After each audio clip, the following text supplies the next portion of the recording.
Según los expertos, desde edades muy tempranas deberíamos comenzar a prevenir la osteoporosis, una enfermedad a la cual a veces no se le da la debida atención, razón por la cual la Organización Mundial de la Salud decidió establecer el 20 de octubre como Día Mundial de la Osteoporosis. Para ganar un poquito en claridad, hoy hemos invitado en nuestra sección para la familia al doctor Joel Chirino Abreu, especialista de primer grado de traumatología y ortopedia del Hospital Docente Ortopédico Fructuoso Rodríguez. Doctor, buenas tardes. Muchísimas gracias por la nueva invitación. Bienvenido una vez más, siempre es un placer, sobre todo cuando se trata de una enfermedad como esta, a veces un poco silenciosa a la hora de aparecer. Así mismo es, veremos posteriormente porque, como usted bien señalaba, el viernes pasado, 20 de octubre, fue el Día Internacional de la Lucha contra la Osteoporosis. Entonces, bueno, creo que es válido felicitar a todas las personas en el mundo que de una u otra forma luchan contra este flagelo silencioso. Y hacer un paréntesis para felicitar a nuestra institución, que realmente es una institución líder en la cirugía de las fracturas de cadera, que es una de las principales o la principal complicación de la osteoporosis. En este momento tenemos operadas 700 caderas y ojalá que en lo que resta de año no caiga una más por el bien de los pacientes, pero es muy probable que por la frecuencia con que se produce esto terminemos con un total de pacientes operados muy cerca de los 1000. En el año 700 llevan ya operaciones de cadera. En el año 700 caderas, a pesar de las dificultades, de los contratiempos, de los obstáculos, pero siempre la voluntad de tratar de seguir ayudando a nuestros pacientes, yo pienso que se impone. No determina, pero sí influye muchísimo. Bueno, pues entonces nuestro saludo para todos los trabajadores del Hospital Fructuoso Rodríguez y nuestro agradecimiento por la labor que hacen. Entonces comenzamos definiendo qué cosa es la osteoporosis. Bueno, bien, la osteoporosis es una enfermedad, ¿verdad?, que afecta de forma sistémica, o sea, en su totalidad, a todo el aparato esquelético.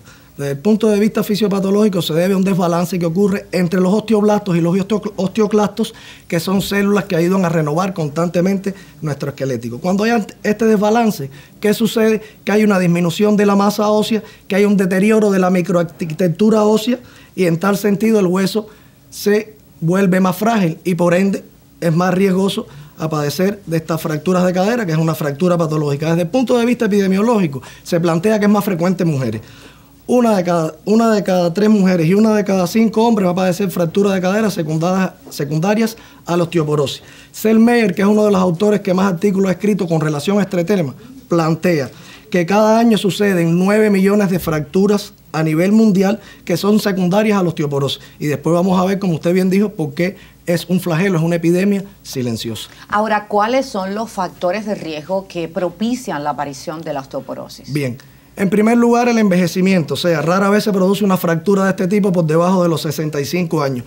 Que quede claro que el envejecimiento no es como tal una enfermedad, pero sí realmente es un factor de riesgo para este tipo de patología porque obviamente hay una disminución de la reserva fisiológica.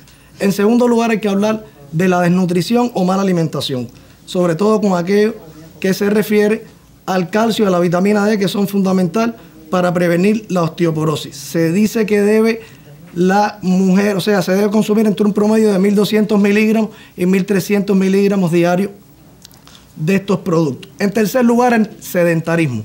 El 90% de la masa muscular se adquiere de los 18 a los 20 años y tiene una relación directa con el ejercicio físico. Por tanto, nunca es demasiado temprano para empezar a formar nuestra masa ósea y tener un aparato esquelético fuerte que nos ayude a ir por todo el trayecto de la vida, bien, con esos huesitos bien fortalecidos ahí. Hay un cuarto factor de riesgo que es la ingestión de algunos medicamentos. Estamos hablando de los corticoides, básicamente algunos quimioterapéuticos que utilizan los pacientes oncológicos. Incluso se habla de hipnóticos y sedantes, no porque actúen directamente en la producción de esta osteoporosis, sino porque en estos pacientes que ya tienen una osteoporosis sí propicia la caída y con ello la fractura. Hay otros factores de riesgo, por ejemplo, la mujer menopáusica, el hombre andropáusico, por una deprivación o una disminución drástica de la producción de estrógeno y de testosterona respectivamente, también es un factor de riesgo para la osteoporosis. Hay otras enfermedades como el hipertiroidismo, enfermedades hepáticas, la malabsorción que también la predispone. Hay enfermedades, cualquiera que ésta sea, que provoca un encamamiento prolongado. También es un factor de riesgo por osteoporosis, es lo que se conoce como osteoporosis por desuso. Se invoca también en la literatura los factores genéticos. Hay personas con predisposición a perder masa muscular. Y por último, y no por ello menos importante, los pacientes oncológicos, porque son sometidos a tratamiento para resolver su enfermedad. Por ejemplo, en el cáncer de mama, la mujer se trata con inhibidores de la aromatasa que disminuye mucho la cantidad de estrógeno y provoca la osteoporosis. Igual sucede con el hombre. Toma medicamentos que provocan una disminución de testosterona y predispone a la osteoporosis. Ahora, doctor, estuve buscando un poquito de información acerca de la enfermedad y me di cuenta de que es una enfermedad que no tiene síntomas. De pronto se sabe que se tiene cuando existe la fractura, pero cuando uno tiene una fractura va al médico, se le hace una radiografía, ok, hay una fractura, se trata, pero ¿cómo saber que la causa es la osteoporosis? Exactamente, vamos a develar el misterio. Se llama flagelo silencioso porque, como usted bien dice, es asintomática y es por ello que hay un subregistro grandísimo a nivel mundial de esta patología, porque no se puede detectar en edades tempranas. Generalmente se detecta o se diagnostica en estadios tardíos, cuando ya están complicadas con una fractura, llegan a nuestro hospital y cuando uno hace rayos X para llegar al diagnóstico de la fractura, realmente ve que ya hay un hueso con determinados signos radiológicos que indican que hay osteoporosis. ¿Qué deberíamos hacer para diagnosticarla más tempranamente? Volvemos a retomar, como siempre hago, el papel fundamental que tiene la atención primaria de salud. Son ellos los que tienen dispensarizados a sus pacientes, los que mejores los conocen, porque ya nosotros actuamos sobre la complicación. Ellos que lo conocen mejor, que tienen detectados esos factores de riesgo, pues pueden indicarle rayos X. Fundamentalmente cadera, columna y tercio distal de radio, que es donde mejor se puede apreciar este fenómeno. Y en el caso que tenga muchos factores de riesgo y este rayos X nos dé señas de que hay una disminución de la calidad ósea, indicar una densitometría ósea, que es un equipo que nos mide la fortaleza del hueso, que nos indica el nivel de mineralización que tiene este hueso. Es decir, que el tratamiento también tiene mucho que ver y está muy relacionado con la manera de prevenirlo, de cuidarnos para evitar caer en una enfermedad como esta. Exactamente. Bueno, el tratamiento básicamente de la osteoporosis se plantea que debe ser de manera continua 3 a 5 años. Obviamente va personalizado hacia cada paciente. Ahí encontramos una serie de medicamentos. Está la terapia hormonal sustitutiva, parches de estrógeno, están las calcitoninas, ¿verdad?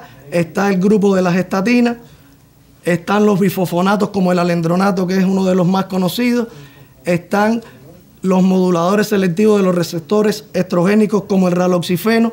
Todo este grupo de medicamentos ayuda a disminuir o recuperar esa masa ósea. ¿Qué sucede? Estos medicamentos no forman parte del cuadro básico nacional. Realmente son medicamentos caros a la hora de comprar en el exterior y se dificulta muchas veces el tenerlos por razones archiconocidas.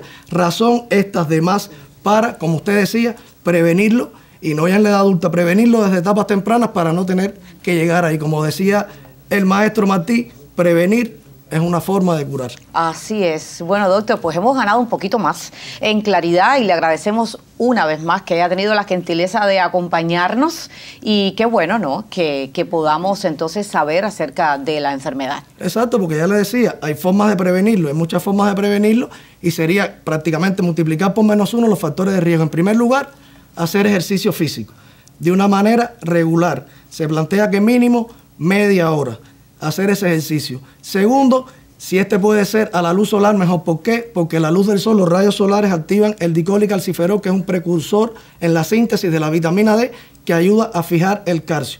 Tercer lugar, la dieta, que sea rica básicamente en vitamina D y en calcio, y en su defecto tratar de suplirla con vitaminas. Cuarto lugar, la hidratación, no menos de 2 litros de agua diario. Y quinto lugar, eliminar los hábitos tóxicos, fumar, el alcohol y el café. El café se plantea que solo una taza diaria. Por encima de ese límite aumenta su poder diurético y se elimina mucho calcio a través de eso. Estas son algunas de las recomendaciones para que la longevidad pueda ser satisfactoria, para que los pacientes o nuestro pueblo en general pueda tener huesos saludables. Y quería felicitar a una persona que quiero mucho, una gran amiga, la doctora Norma Fernández, que dedicó toda su vida a la psiquiatría infantil, que ya rebasó esta edad, pero que es un ejemplo a seguir, porque se mantiene activa física, mental e intelectualmente. Y ese es el ejemplo a seguir para tener una longevidad satisfactoria, para que todos podamos llegar a esa edad contentos, felices y sanos. Claro que sí, como nosotros también. Claro, yo me tomo 4 tazas de café por la mañana, pero pues bueno, que eliminar, disminuirlo. Por lo demás estoy ahí. Disminuirlo, no hay que ser radical. Mire, el hábito de fumar realmente no creo que tenga mucha, de hecho no tiene ninguna ventaja. Una vez un estudio que hice decía que los pacientes que padecían de Parkinson de la raza blanca que fumaban tenían menos probabilidad. Es la única ventaja, entre comillas, paréntesis y corchetes, que pudiera tener el cigarro. El resto es totalmente perjudicial.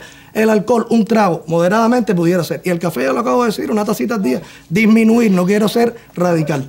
Ya, ok. Muchísimas gracias, doctor, una vez más por su presencia esta tarde aquí en Hola Habana.